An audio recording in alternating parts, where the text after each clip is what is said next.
Allez, hop. Viens, Vitaly, viens. Ces gros nounours tout blancs sont des montagnes des Pyrénées, également appelés des patous. Un chien ancestral puisque l'on retrouve sa trace dès le Moyen-Âge. Il était alors le gardien du château de Carcassonne. Introduit ensuite à la cour de Louis XIV, il devient le chouchou des têtes couronnées.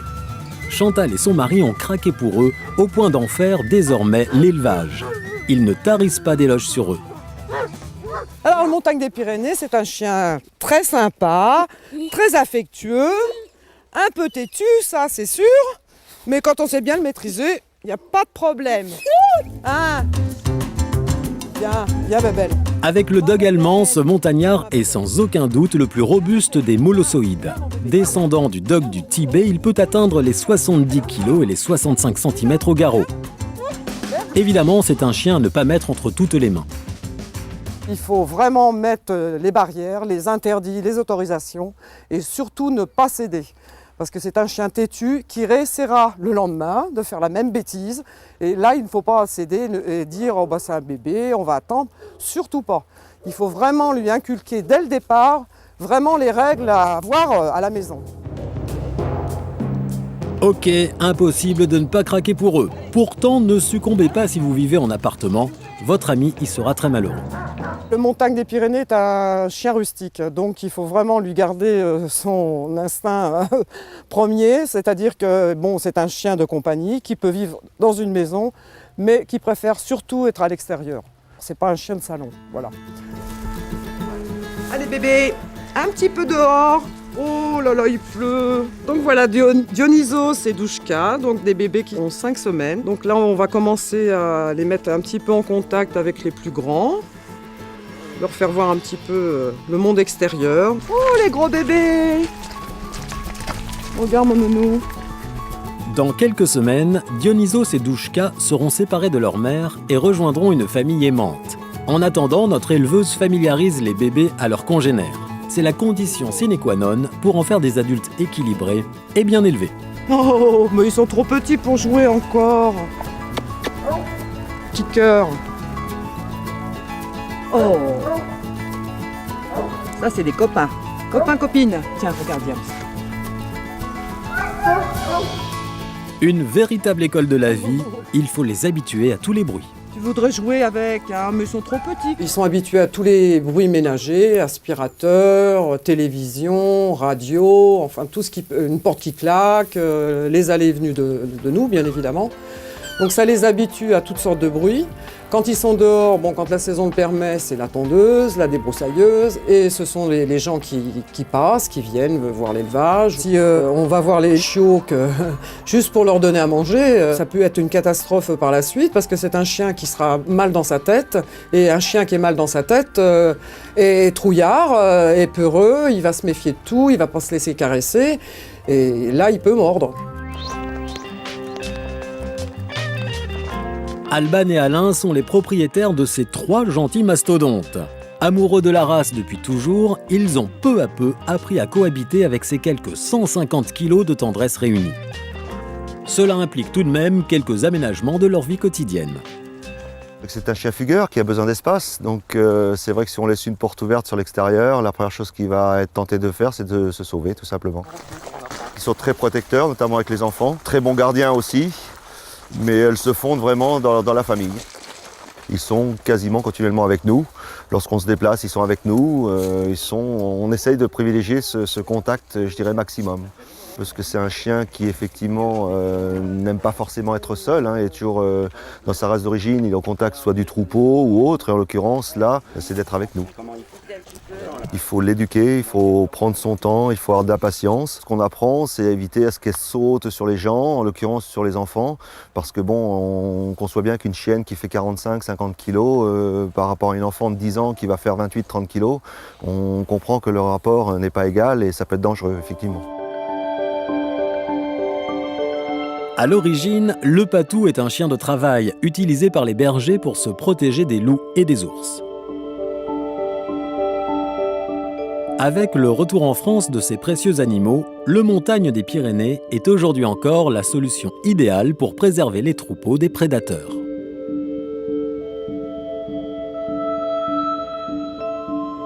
Ainsi, s'il est habitué aux moutons dès son plus jeune âge, le patou deviendra son plus fidèle défenseur.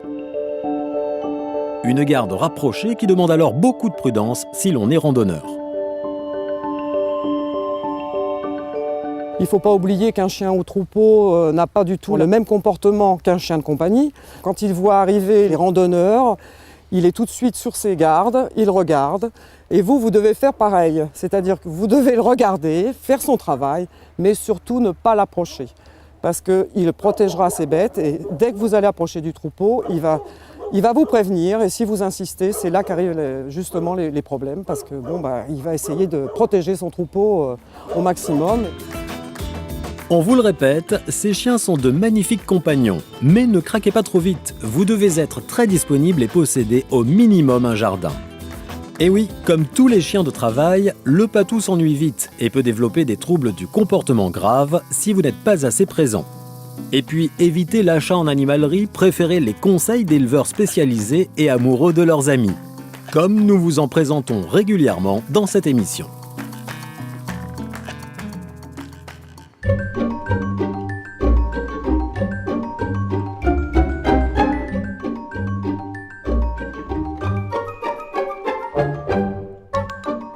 Dans cette toute nouvelle rubrique, nous vous donnons la parole. Et aujourd'hui, c'est Sophie qui interroge notre vétérinaire maison sur l'hypersexualité de son chien. Lucky est un chien adorable, gentil. Le seul problème qu'on ait, c'est qu'il se frotte en permanence sur nous, sur nos cuisses, sur mes enfants, mes amis quand ils viennent à la maison. Qu'est-ce que je dois faire ? Dans l'immense majorité des cas, contrairement à une idée reçue, le chevauchement chez le chien est très rarement d'origine sexuelle. Il est majoritairement d'origine comportementale. Quand le chevauchement est d'origine sexuelle, il faut savoir qu'il y a tout un tas de signes qui vont se manifester avant le chevauchement. C'est-à-dire que le chien va être excité, le chien va renifler son maître, le chien va chercher à jouer et le chevauchement en fait va être l'accomplissement de tout un processus d'excitation. Quand un chien mâle présente une hypersexualité, il y a des symptômes qui ne trompent pas dans la rue. Le chien, il va renifler tous les poteaux, il va faire des pipis à toutes les roues des voitures, il va être intenable, il va renifler les pipis des chiens, les pipis des chiennes. C'est un chien qui va être extrêmement désagréable et impossible à promener. Comment je peux lui faire arrêter ça ? Alors pour limiter les comportements sexuels un petit peu exacerbés de Lucky, il existe une alternative à la castration physique. Donc castration physique, ça veut dire opération. Alors cette alternative, elle consiste à poser un implant qui aura une durée d'efficacité de 6 mois environ. Cet implant, on va le poser exactement comme si on procédait à la vaccination de ce chien. Donc il se pose avec une seringue, avec une aiguille. Et le mode de fonctionnement est similaire à l'implant contraceptif qui existe déjà et qui est proposé en matière de contraception aux femmes. Et l'effet sera similaire à celui d'une castration, c'est-à-dire stérilité du chien et surtout baisse de la libido. Donc la deuxième possibilité pour calmer Lucky sexuellement, c'est d'effectuer une véritable chirurgie, c'est-à-dire une castration physique. Donc l'avantage de la castration physique va être par rapport à l'autre technique qui est une castration chimique, d'abord économique. Ça veut dire qu'une fois qu'on a procédé à la chirurgie, le chien va être calmé sexuellement et bien évidemment stérile pendant toute sa vie. Hein mon Lucky ? Mais la castration, c'est pas un peu barbare? Ça va pas changer le comportement de mon chien? Il est très important de combattre toutes les idées reçues sur la castration. La castration, c'est une chirurgie qui va en aucun cas changer le caractère du chien. Le chien joueur va rester joueur, le chien dominant va rester dominant, le chien dominé va rester dominé. Donc un chien castré, c'est le même chien qu'avant, simplement avec tous les avantages pour le maître et les avantages pour la santé du chien.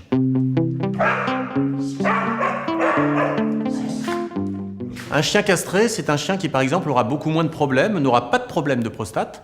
Un chien castré, c'est un chien qui, en vieillissant, risque d'avoir certains cancers qui ne se développeront pas.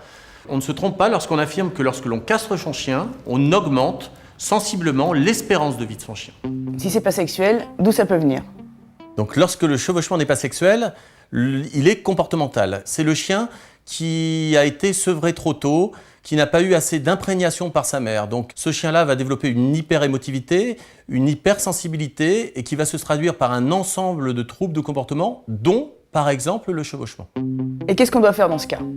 La première chose à faire, c'est déjà de déterminer un lieu de couchage au chien. Essayer d'éviter les canapés, mettre des interdits dans la chambre. Et dans l'immense majorité des cas, un chien qui aura comme ça son lieu de couchage, qui aura des interdits, sera un chien qui n'aura pas de comportement de chevauchement. Et si vous aussi vous avez une question à poser à notre vétérinaire, inscrivez-vous sur france3.fr.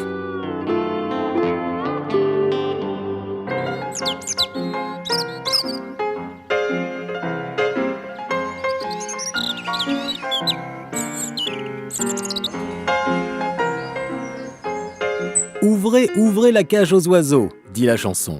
Eh bien, figurez-vous que Jean-Claude, lui, ne supporte pas un oiseau en cage. Sa passion, les amis ailés qui viennent trouver le gîte et le couvert chez lui en toute liberté. Et plus particulièrement les rouges-gorges. Et croyez-le, les approcher requiert tout un savoir-faire. Ça fait plusieurs années que je fréquente de très près les rouges-gorges. C'est une histoire d'amour entre eux et moi.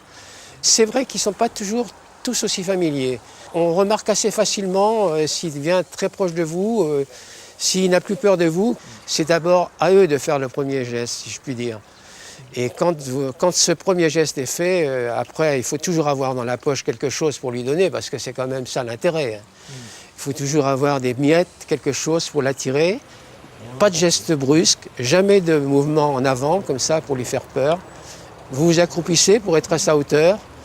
Et au bout d'un moment, c'est l'entente cordiale, quoi. Et ça se sent très très vite et après, on s'adopte l'un et l'autre. Savez-vous pourquoi ce magnifique oiseau s'appelle un rouge-gorge ?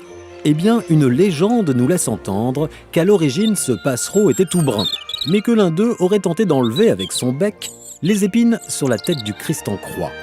Une goutte de sang serait alors tombée sur sa gorge, la rougissant pour toujours.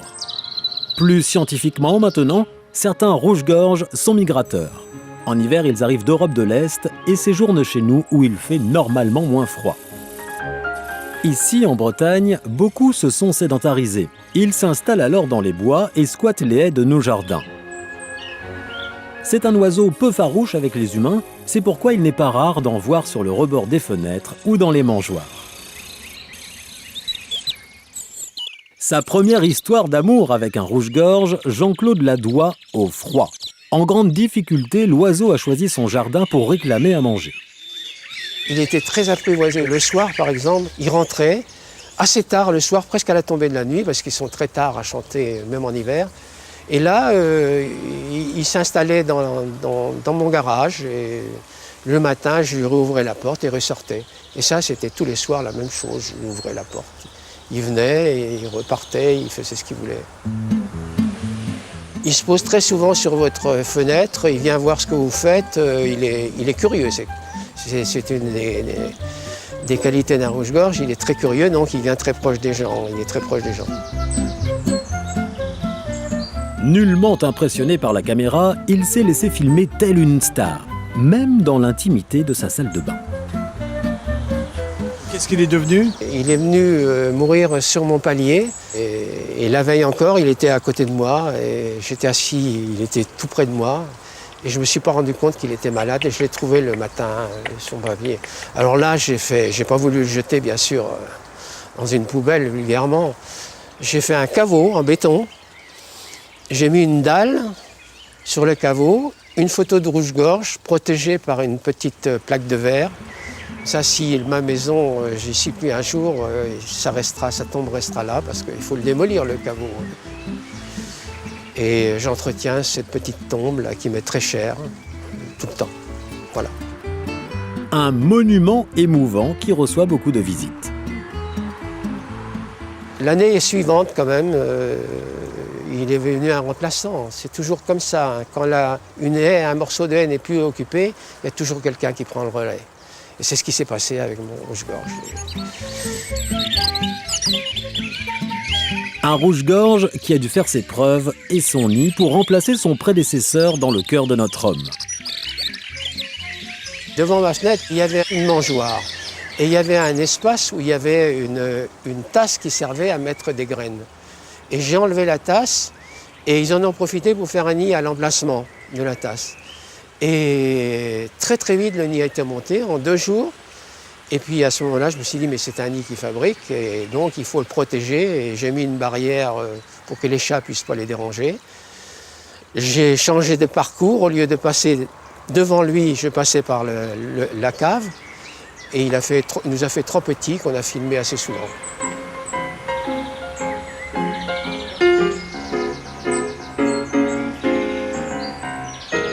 Quand les petits sont élevés, à ce moment-là, il y a la priorité pour l'occupation de la haie. Et ça se bat entre parents et enfants. Et il y en ait un qui soit dominant, en fait.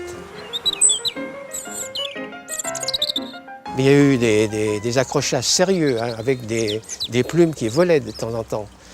Et les premiers accrochages ont eu lieu au petit déjeuner le matin. Le père ne pouvait plus supporter le fils, quoi. Et on s'est aperçu de ça, enfin moi je me suis aperçu de ça, j'ai vu que ça commençait à aller très mal.